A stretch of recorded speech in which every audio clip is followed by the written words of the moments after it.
Hello guys, almusal ko ay avocado.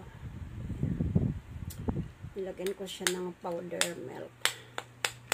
Sarap nito guys. Avocado 1 piece. Hindi muna tayo mag-rice ngayon para healthy kasi over rice na ako guys. Super mataba na.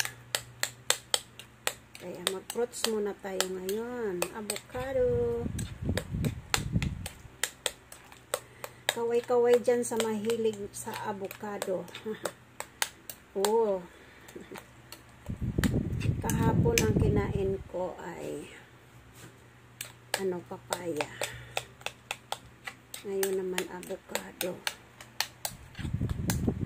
Mahal lang kilo dito sa avocado. Sa Taiwan ang avocado guys.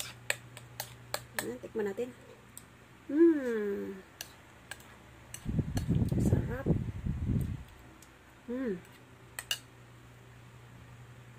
Ang sarap.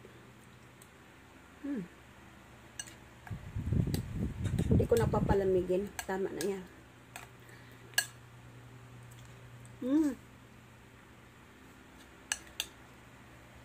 Sarap. Avocado. Avocado.